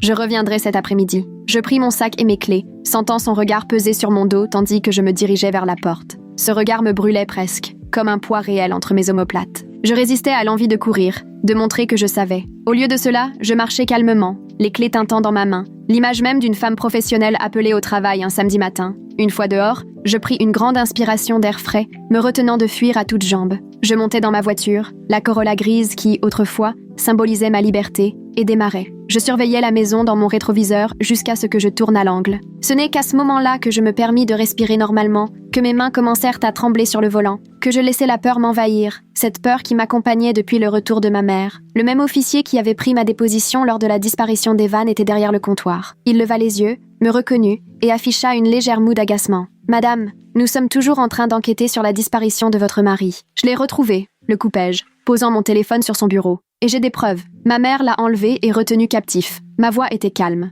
Mon regard, direct. Je n'étais plus l'épouse paniquée signalant un mari manquant. J'étais témoin d'un crime. Et j'avais des preuves. Ce changement d'attitude sembla capter son attention. Son expression passa de l'agacement à un intérêt prudent. Je lançai l'enregistrement du témoignage d'Evan. Je le regardais pendant qu'il écoutait, observant sa réaction passer du scepticisme à la préoccupation. « Où est votre mari maintenant ?» demanda-t-il à la fin de l'enregistrement. Pendant qu'Evan racontait sa captivité en détail, l'officier Jenkins redressa son dos, ses yeux fixés sur mon téléphone. Il prit un bloc-notes, ses doigts se crispant légèrement. À la fin de l'écoute, il était déjà debout, faisant signe à un collègue au fond de la salle. « Il est en sécurité », répondis-je. « Chez des amis. Il a besoin de soins médicaux. Mais on avait peur qu'elle le retrouve à l'hôpital. » Je n'entrai pas dans les détails. Je ne mentionnais pas l'appartement de Casey. Je restais prudente. Je savais jusqu'où ma mère pouvait aller. ses cabines téléphoniques, ses unités de stockage. Qui savait jusqu'où s'étendait son influence? Et votre mère? Où est-elle? Chez moi. Elle ne sait pas que je sais. Les mots me parurent étranges. Un résumé trop simple d'une situation si complexe qu'elle défiait toute explication. Comment faire comprendre les années de manipulation, les humiliations subtiles, la violence psychologique? Comment leur faire ressentir le danger qu'elle représentait, pas seulement pour Evan, mais aussi pour moi? L'officier appela son supérieur. Bientôt, je me retrouvais assise dans une salle d'interrogatoire face à 2 détectives, racontant tout à nouveau. Je leur montrais les images de mes caméras cachées, les photos du journal de ma mère, les relevés de cartes bancaires, tout. La salle était petite, austère, avec des murs beiges et une simple table entourée de 4 chaises. Le détective Ronan Gray était grand et mince, avec des yeux bleus perçants qui semblaient tout analyser. Sa partenaire, la détective Maria Sanchez, plus petite, avait une attitude directe qui, paradoxalement, me rassura. Ils m'écoutèrent sans m'interrompre. De temps en temps, ils échangèrent un regard, mais restèrent concentrés. « C'est conséquent », déclara Ronan Gray en feuilletant les preuves. « Mais nous devons parler à votre mari directement. » Il étala les documents sur la table. Impression de relevés bancaires, capture d'écran des caméras, photos du box de stockage. Ses longs doigts suivaient les connexions, son visage concentré. Maria Sanchez prenait des notes à une vitesse impressionnante, son écriture soignée et rapide. « Je peux vous y emmener, proposai-je. Mais s'il vous plaît, ma mère a quelqu'un avec elle, un homme. Si elle comprend qu'Evan est libre, elle pourrait fuir. Ou pire, rien que l'idée qu'elle découvre que son plan avait échoué me glaça. Que ferait-elle acculée? Qui d'autre pourrait-elle blesser dans un accès de panique? Et cet homme, qui était-il vraiment? Reviendrait-il? Les détectives échangèrent un regard bref. « Nous allons envoyer une équipe chez elle immédiatement pour l'interpeller, » dit Ronan Gray. « En attendant, l'agent Young va vous accompagner là où se trouve votre mari. » Il sortit son téléphone, sa voix basse mais ferme. Il parlait d'une arrestation à haut risque. La détective Sanchez m'expliqua que l'agent Young m'accompagnerait pour garantir à la fois ma sécurité et la bonne gestion des preuves. Elle précisa qu'il s'agissait d'une femme, expérimentée dans les affaires de violence domestique. Un soulagement m'envahit. Enfin, quelqu'un m'écoutait. Enfin, ma mère allait devoir répondre de ses actes. L'agent Young et moi prîmes la route vers l'appartement de Casey. En chemin, j'appelai Marcus pour le prévenir de notre arrivée. Mais à notre arrivée, l'appartement était vide. Ils étaient là il y a peu, soufflai-je, la panique montant dans ma gorge. Je ne comprends pas. L'appartement montrait des signes de départ précipités. Un verre d'eau à moitié vide sur la table basse, des couvertures froissées sur le canapé où Evan s'était reposé, une trousse de premiers secours ouverte sur le plan de travail. Mais aucune trace de Casey, de Stéphanie, de Marcus, ni d'Evan. Le silence était oppressant, seulement troublé par le léger bourdonnement du réfrigérateur et les bruits de la circulation au loin. L'agent Young se saisit immédiatement de sa radio et signala la situation. J'essayai d'appeler Marcus, Casey, Stéphanie, aucun ne répondit. Puis mon téléphone vibra. Numéro inconnu. Je t'avais prévenu de ce qui arriverait si tu osais me défier. Maintenant, ils paieront tous. Un message glaçant. Pièce jointe. Une photo. Evan, Marcus, Casey et Stéphanie, ligotés et bâillonnés. On aurait dit « mon sous-sol ». La photo était sombre, mais suffisamment nette pour distinguer leurs visages. Ils étaient tous conscients, tous terrifiés, alignés contre le mur, attachés à des chaises avec du ruban adhésif. Les blessures d'Evan étaient invisibles, la coupure sur sa joue rouge et enflée. L'œil de Casey était gonflé, signe qu'elle s'était défendue. Marcus et Stéphanie semblaient hébétés, peut-être drogués. Derrière eux, partiellement visible, le chauffe-eau de mon sous-sol. Mon chauffe-eau. Elle les a, murmurai-je, montrant le message à l'agent Young. Chez moi. Son masque professionnel se fissura un instant. Ses yeux s'agrandirent. Elle reprit immédiatement la radio, sa voix tendue, pressante. 4 otages confirmés au domicile des Adams. Suspects armés et dangereux. Demande de renfort immédiat et de l'équipe de négociation. D'autres agents arrivèrent rapidement, y compris les 2 détectives avec qui j'avais parlé plus tôt. Ils me montrèrent des photos de ma maison, la porte d'entrée grande ouverte. Aucun signe de ma mère, ni de l'officier envoyé pour l'interroger. « Il va falloir procéder avec prudence », déclara le détective Gray. « Si elle détient des otages, la situation est désormais classée à haut risque. Les photos montraient ma maison encerclée par les véhicules de police, gyrophares allumés sous le soleil matinal. Des agents en tenue tactique prenaient position autour du périmètre, armes à la main mais tenue basse. Ma paisible rue de banlieue s'était transformée en scène de série policière. Les voisins observaient à travers les rideaux entr'ouverts ou se regroupaient en silence derrière les lignes de sécurité. « Laissez-moi lui parler », les suppliai-je. « C'est moi qu'elle veut. Ça a toujours été moi. Je connaissais ma mère mieux que quiconque. Je comprenais ses schémas, ses motivations, ses failles. Si quelqu'un pouvait l'atteindre, la convaincre de relâcher ses otages sans violence, c'était moi. L'idée me terrifiait. Mais l'alternative, une confrontation armée avec 4 innocents au milieu, était impensable. « Hors de question », déclara fermement le détective Gray. Son ton était compatissant mais inflexible. Il expliqua que les négociateurs formés avaient des protocoles précis, des techniques éprouvées. Me laisser lui parler reviendrait à lui donner ce qu'elle voulait. Moi, vulnérable, à portée de main. Cela rendrait la situation encore plus instable, mais je le savais. Ma mère ne négocierait pas, elle ne se rendrait pas. Elle blesserait ceux que j'aimais juste pour me punir, comme elle l'avait toujours fait. Ma mère ne fonctionnait pas comme les autres. Elle ne se souciait ni de sa liberté, ni de sa sécurité. Elle voulait le contrôle, le pouvoir, et surtout, me voir souffrir. Tandis que la police s'affairait à établir un périmètre et tentait de faire contact, je me faufilais discrètement à l'écart. Il y avait une autre entrée, une issue oubliée, l'ancien accès de la cave, caché derrière l'abri de jardin. Mon père me l'avait montré lorsque j'étais venue vivre avec lui. Les forces de l'ordre avaient bloqué la rue, positionné des agents tout autour de la maison. Mais ils ignoraient tout du jardin du voisin adjacent, séparé du mien par une simple clôture dissimulée par des rhododendrons. Pendant qu'ils surveillaient les accès principaux, je fis le tour, rampant à travers 3 propriétés voisines, baissées, silencieuses. L'abri de jardin était toujours là, inchangé, en bois usé par le temps. Derrière lui, dissimulé sous les buissons, la trappe menant à l'entrée de la cave. 2 battants de bois inclinés, couverts de mousse, qui s'ouvraient vers l'extérieur pour révéler des marches de béton. Les gonds rouillés grincèrent sous mes doigts. Le bois, gondolé par les intempéries, protesta dans un craquement strident. Je me figeai. Le silence retomba aussitôt, tendu comme une corde. J'attendis, le souffle coupé, craignant d'entendre des cris, des pas, mais seuls les murmures lointains des radios de police me parvinrent et le ronronnement d'une voiture ralentissant au barrage. Je descendis lentement les marches, allumant la lampe torche de mon téléphone. L'odeur de terre humide emplissait le tunnel. À l'extrémité, une porte, celle qui donnait sur un coin du sous-sol. Derrière le vieux chauffe-eau, j'entendis des voix, la sienne, stridente, pleine de rage. Et une voix d'homme, plus grave, plus posée. Je ne distinguais pas les mots, mais le ton était sans équivoque. Ils se disputaient. Le passage était étroit et bas de plafond. Je devais me courber pour avancer. Les parois terreuses étaient soutenues par des poutres en bois qui craquaient doucement au-dessus de moi. L'air était lourd, saturé d'humidité, de moisissures et de souvenirs enterrés. Chaque respiration devenait une épreuve. La lampe torche de mon téléphone projetait des ombres étranges qui semblaient en bouger seules, indépendamment de mes pas. Après environ 6 mètres, le sol terreux fit place à des marches de béton menant à une porte en bois, l'entrée de mon sous-sol. Je jetai un coup d'œil autour du chauffe-eau. Le sous-sol était faiblement éclairé par une unique ampoule suspendue au plafond. Evan, Marcus, Casey et Stéphanie étaient attachés à des chaises, au centre de la pièce, comme sur la photo. Ma mère faisait les 100 pas devant eux, un couteau de cuisine à la main. Un homme se tenait près de l'escalier, dos tourné vers moi, grand, aux épaules larges, vêtu d'une veste sombre. La scène ressemblait à un cauchemar. Mon mari et mes amis, ligotés et sans défense, ma mère tournant autour d'eux comme un prédateur choisissant sa proie. La lame scintillait sous l'ampoule, brillant à chaque mouvement. Evan, malgré ses blessures, gardait les yeux vifs, suivant chacun de ses déplacements. Casey avait bel et bien été frappé. Son œil gauche était enflé. Un hématome violacé s'étendait sur sa pommette. Stéphanie et Marcus étaient figés, les traits mêlant terreur et défi. « Ce n'était pas prévu comme ça », disait l'homme. « Enlever 4 personnes ? Tu as perdu la tête ?» Sa voix était grave, légèrement teintée d'un accent que je ne parvenais pas à identifier. Il gardait une posture rigide, les poings serrés. Sa veste semblait coûteuse, hors de propos dans ce sous-sol poussiéreux. Je ne distinguais que son profil, une mâchoire carrée, un nez droit, des cheveux noirs coupés courts, un visage agréable, commun dans sa beauté, mais étrangement familier. Avais-je déjà vu cet homme ? Était-il lié au passé de ma mère ou au mien ? Ils en savent trop, souffla ma mère avec venin. Ils l'ont retrouvé. Ils savent ce qu'on a fait. Son visage était congestionné par la colère, ses gestes nerveux, saccadés. Elle semblait plus petite sous cette lumière tamisée, mais plus menaçante, comme un animal acculé prêt à tout. Le couteau paraissait faire partie intégrante d'elle, se mouvant au rythme de ses humeurs. « C'est ton problème », répliqua l'homme. Il se tourna vers l'escalier, me permettant enfin de voir son visage. Je ne le reconnaissais pas, mais quelque chose me dérangeait. Une impression de déjà-vu. La structure osseuse, peut-être. Son regard était clair, déterminé, le genre de visage qu'on oublie difficilement. « Tu ne peux pas partir !»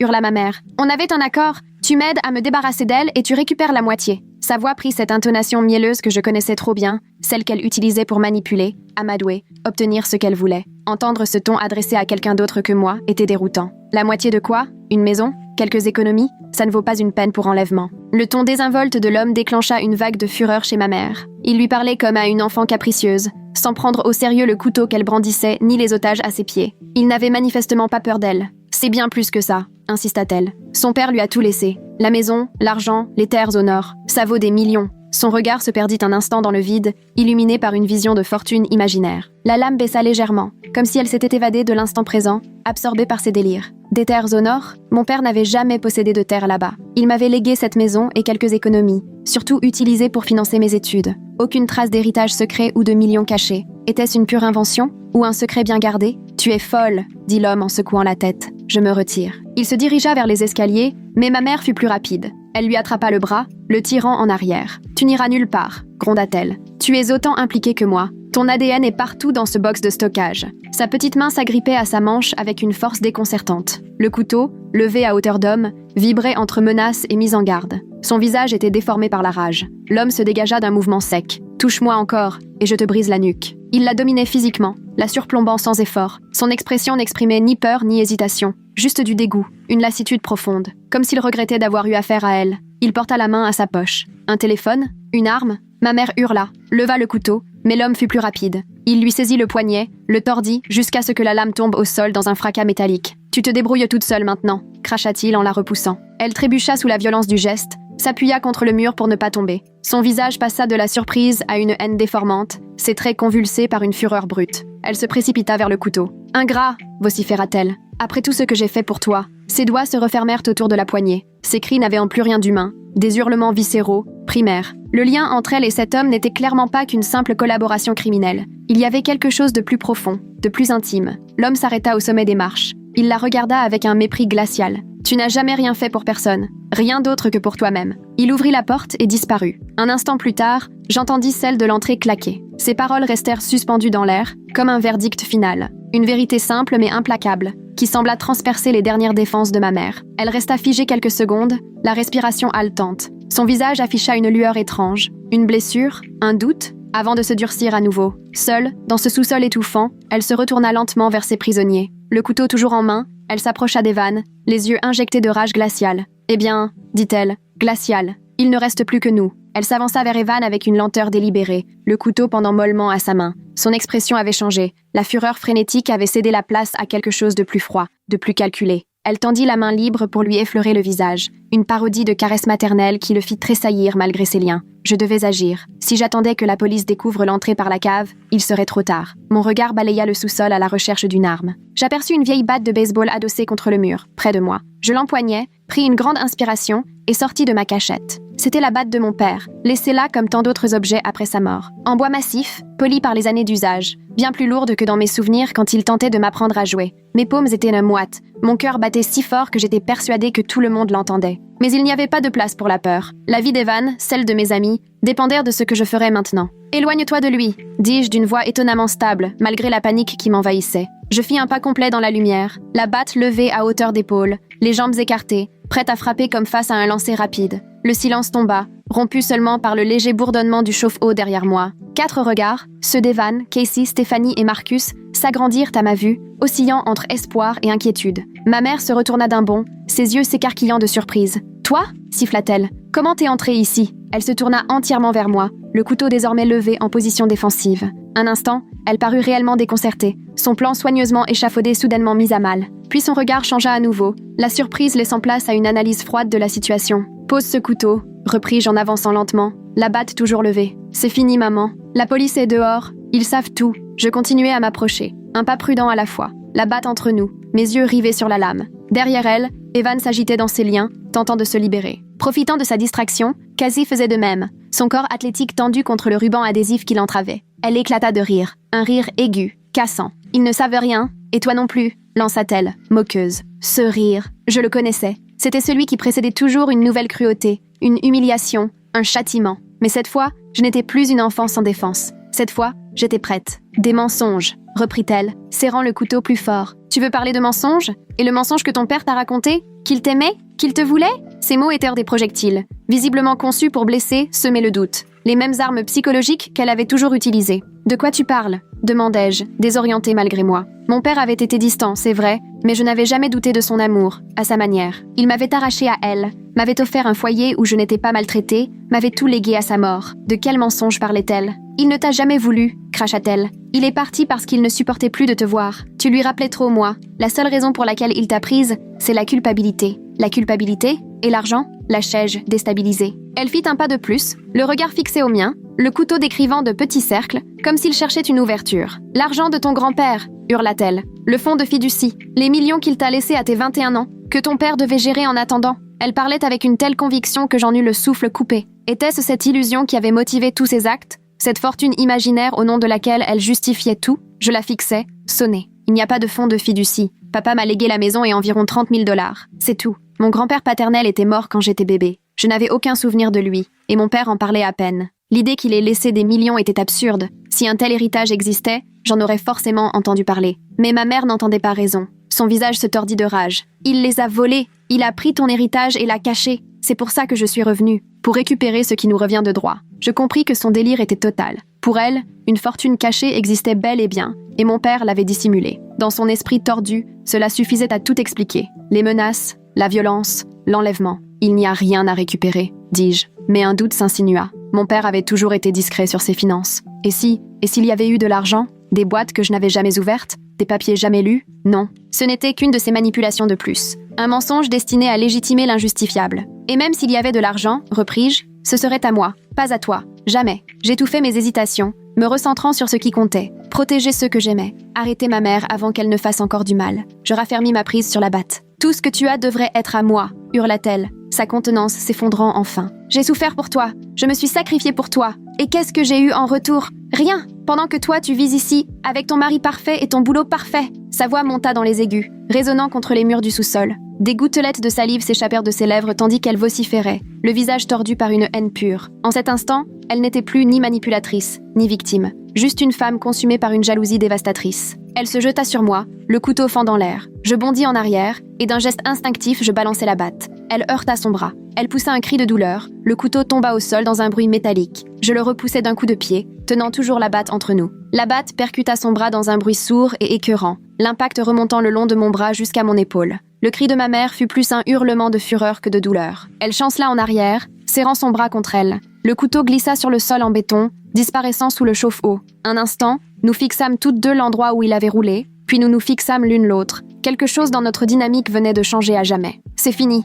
répétai-je. « Tu as perdu. » Je restai à ma place, la batte toujours levée en position défensive, ma respiration régulière malgré l'adrénaline qui pulsait dans mes veines. Derrière ma mère, je vis qu'Evan avait réussi à desserrer légèrement ses liens, ses poignets luttant contre l'adhésif. Casey avait incliné sa chaise vers Marcus, et ils s'aidaient mutuellement, bien que je ne puisse voir exactement comment. Un instant, elle parut petite, vieillie, vaincue. Puis son regard se durcit, et elle esquissa ce sourire froid dont je me souvenais trop bien. « Vraiment ?» murmura-t-elle. « Regarde autour de toi, Mira. Regarde ce que tu es devenue. » Son sourire était glaçant, le même que celui qu'elle arborait quand j'étais enfant et qu'elle me surprenait dans une bêtise insignifiante, prélude à une punition disproportionnée. C'était un sourire qui disait qu'elle savait quelque chose que j'ignorais, que quoi qu'il arrive maintenant, elle avait déjà remporté une victoire que je ne pouvais encore percevoir. Je n'avais pas besoin de regarder. Je savais très bien ce que j'étais devenue, une femme assez forte pour l'arrêter, pour protéger ceux qu'elle aimait. « Je ne suis rien comme toi », dis-je. Les mots étaient autant pour elle que pour moi. Une déclaration d'indépendance, un refus de l'héritage de violence qu'elle avait tenté de me léguer. J'avais brisé le cycle.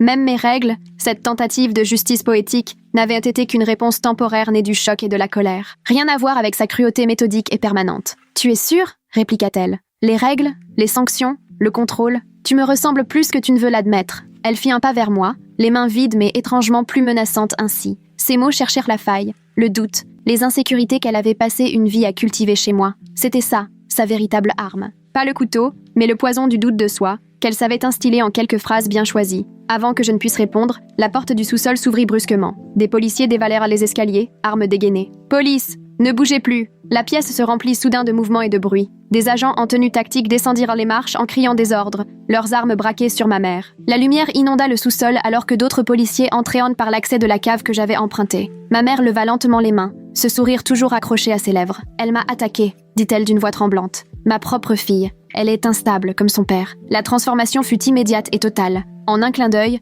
la ravisseuse furieuse devenait une victime apeurée. Ses mains tremblaient, alors qu'elle les levait. Son corps semblait s'affaisser. Sa voix prenait les inflexions d'une vieille femme confuse. C'était une performance que je connaissais trop bien, celle qui avait dupé enseignants, médecins et assistants sociaux durant toute mon enfance. Les policiers s'approchèrent prudemment, l'un vers elle, l'autre vers moi. « Posez la batte, madame », me dit l'agent. Je la baissai lentement sans quitter ma mère des yeux. La batte me parut soudain très lourde. L'adrénaline se dissipait, laissant place à la fatigue. Mes bras me faisaient mal, mes jambes tremblaient, mais je restais debout. Je refusais de montrer la moindre faiblesse tant que ma mère me regardait encore. « Vérifiez-les », dis-je en désignant Evan et mes amis. « Ils ont besoin de soins. » Ma voix me sembla étrangère, calme et assurée malgré le chaos qui m'entourait. L'agent hocha la tête et fit signe à ses collègues, qui se précipitèrent vers les otages, coupant leurs liens et évaluant leurs blessures. Le regard d'Evan, de l'autre côté de la pièce, était rempli de soulagement, et de fierté. D'autres officiers descendirent, suivis du détective Gray. Ils menottèrent ma mère malgré ses protestations d'innocence. Les secours arrivèrent à leur tour pour s'occuper des blessés. « Vous allez bien ?» demanda le détective Gray en s'approchant, son visage exprimant à la fois de l'inquiétude et une forme d'admiration. Derrière lui, les ambulanciers s'affairaient autour d'Evan et de mes amis, contrôlant les signes vitaux, appliquant les premiers soins aux blessures visibles. Le sous-sol, désormais baigné de lumière artificielle, avait un air irréel après l'affrontement oppressant de tout à l'heure. Je la regardais partir. Elle marchait entre deux policiers, le dos droit, la tête haute, toujours dans son rôle de victime digne. Même maintenant, après tout ce qu'elle avait fait, elle pensait pouvoir manipuler la réalité. Elle ne se retourna pas, mais sa posture parlait pour elle, les épaules rigides, chaque pas soigneusement mesuré. Elle élaborait déjà sa prochaine mise en scène, j'en étais certaine. Elle préparait déjà le récit qu'elle raconterait aux avocats, aux juges, à quiconque voudrait bien l'écouter. « Je le serai », répondis-je. C'étaient des mots simples, mais sincères. Je n'allais pas bien, pas encore. Comment l'aurais-je pu, après tout ça? Mais je savais que je le serais. Pour la première fois, je le croyais vraiment. Ma mère était entre les mains de la justice. Evan était sain et sauf. La vérité éclatait enfin. Le cauchemar touchait à sa fin. Alors qu'on libérait Evan,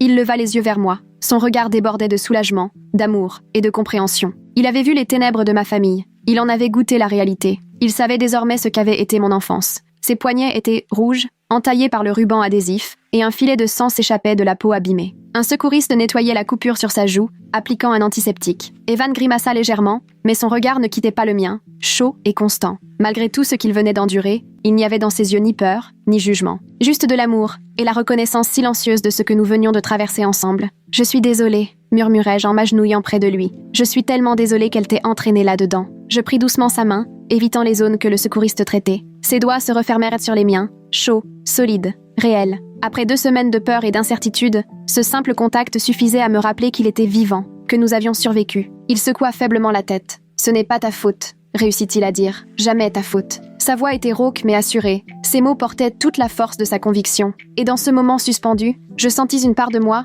brisée depuis longtemps, commencer enfin à guérir. La culpabilité que j'avais portée si longtemps, celle d'avoir laissé ma mère revenir dans nos vies, d'avoir exposé Evan à sa cruauté, commença à se dissiper sous son regard empreint de compréhension. Je l'aidai à se relever, le soutenant alors que nous montions lentement les escaliers. Dehors, la rue était envahie par les voitures de police et une ambulance, leurs gyrophares clignotant sous le soleil du matin. Les voisins, encore en robe de chambre pour certains, étaient regroupés sur leur pelouse, nous observant sans aucune gêne. La lumière vive du jour me frappa après l'obscurité du sous-sol, me forçant à plisser les yeux. Notre paisible quartier résidentiel s'était métamorphosé. Des rubans de police encerclaient notre jardin. Des agents dirigeaient la circulation autour des véhicules d'urgence. Les voisins se rassemblaient par petits groupes, discutant à voix basse de ce qu'ils avaient vu ou deviné. Madame Patel, notre voisine immédiate, croisa mon regard et m'adressa un léger signe de tête compatissant. Les Johnson, en face, nous observèrent depuis leur porche, tasse de café en main, l'expression mêlée d'inquiétude et de curiosité. Ma mère était assise à l'arrière d'une voiture de police, visible à travers la vitre. En passant devant elle, nos regards se croisèrent une dernière fois. Le véhicule était garé sous l'érables de notre jardin, la lumière filtrant à travers les feuilles et dansant sur le toit. Elle se tenait droite, les poignets menottés à l'avant, le visage impassible. Je m'attendais à ressentir quelque chose, de la peur, de la colère, peut-être même un soupçon de pitié. Mais il n'y avait rien, plus rien. Le pouvoir qu'elle avait exercé sur moi pendant si longtemps s'était enfin dissipé. Son regard n'exprimait aucun remords, aucune reconnaissance de la souffrance qu'elle avait causée. Il était froid, calculateur, déjà occupé à imaginer sa prochaine manœuvre. C'étaient exactement les yeux de mon enfance, sombres, attentifs, scrutateurs. Aucun signe de la victime tremblante qu'elle avait feinte d'être devant la police, ni de la furie qu'elle avait incarnée dans le sous-sol. C'était elle, la vraie, stratège, patiente, entièrement centrée sur elle-même. Je pouvais presque voir les pensées s'assembler derrière ce regard, les récits qu'elle inventait déjà, les versions qu'elle s'apprêtait à offrir aux avocats, aux juges, à quiconque l'écouterait. Mais cela n'avait plus d'importance. Quelles que soient ses intentions, quels que soient les mensonges qu'elle construirait, moi, je connaissais la vérité. Et j'étais enfin libre de son emprise. Cette certitude me tomba dessus avec une légèreté inattendue. J'avais traîné si longtemps le poids de son influence, la peur, le doute, l'hypervigilance. Et maintenant que je la regardais à travers la vitre de cette voiture de police, je comprenais. Son pouvoir n'avait été qu'une illusion. Elle n'était qu'une femme brisée, minuscule, dont le seul talent avait été de faire souffrir. Et moi, je l'avais dépassée. Alors que les ambulanciers aidaient Evan à monter dans l'ambulance, je me retournai vers la maison, celle que mon père m'avait laissée, celle que j'avais transformée en foyer. Elle ne serait plus jamais la même après ce qui s'y était passé. Et peut-être que c'était mieux ainsi. Peut-être qu'il était temps de repartir à zéro, ailleurs, dans un endroit où le passé ne s'accrochait pas à chaque mur, à chaque pièce. Notre maison était toujours là, fidèle à elle-même. Les volets bleus que j'avais repeints au printemps, les massifs fleuris que j'avais plantés le long de l'allée, la balançoire qu'Evan avait installée pour notre premier anniversaire. Mais désormais, elle semblait différente, marquée par ce qu'elle avait abrité. Ce foyer, construit avec tant d'attention, avec l'espoir d'une vie paisible, n'était plus qu'un décor de plus dans le théâtre des manipulations de ma mère. « Madame », me dit doucement un ambulancier en me touchant le bras, « vous voulez accompagner votre mari ?» Il était jeune, à peine sorti de formation, avec un regard bienveillant et des gestes doux. Il tenait la porte de l'ambulance ouverte, attendant ma réponse. À l'intérieur, je distinguais Evan allongé sur un brancard, une perfusion dans le bras, un masque à oxygène sur le visage. Casey, Stéphanie et Marcus étaient pris en charge par d'autres équipes, leurs blessures évaluées, traitées. Je hochai la tête et montai dans le véhicule. Alors que les portes se refermaient, je jetai un dernier regard vers ma mère. La lumière blanche de l'ambulance tranchait avec celle du dehors. L'odeur d'antiseptique et de plastique flottait dans l'air. Je m'assis sur le petit banc à côté d'Evan, prenant sa main entre les miennes. Ses doigts se refermèrent faiblement sur les miens, et il tenta un sourire sous son masque. Le geste, simple, m'atteignit profondément. L'ambulancier s'affairait autour de nous, réglant les appareils, ajustant les débits, notant les constantes. En me regardant, son expression restait neutre, presque pensive. Puis l'ambulance démarra, et ma mère disparut de mon champ de vision. À travers la petite vitre arrière, je vis notre rue s'éloigner. Les voitures de police aux lumières clignotantes, les groupes de voisins figés sur les trottoirs, la silhouette de ma maison rapetissant peu à peu, et dans l'une de ces voitures, réduite à un point minuscule avant de disparaître complètement, se trouvait ma mère. Pour la première fois de ma vie, je la laissais réellement derrière moi. L'ambulance tourna à l'angle et tout disparut. Je baissai les yeux vers Evan, vers nos mains entrelacées, vers l'avenir que nous avions encore, malgré tout ce qu'elle avait tenté de briser. Le chemin serait long. Il y aurait la convalescence, les dépositions, sans doute un procès. Mais nous affronterions tout cela ensemble, libérés de l'ombre qui avait obscurci ma vie. Et alors que le véhicule fonçait vers l'hôpital, je ressentis une chose que je n'avais plus connue depuis l'enfance. L'espoir, pur, délesté de la peur. Quel que soit ce que l'avenir nous réservait, le pouvoir de ma mère était détruit. Le cycle de la violence était rompu, et j'étais enfin libre.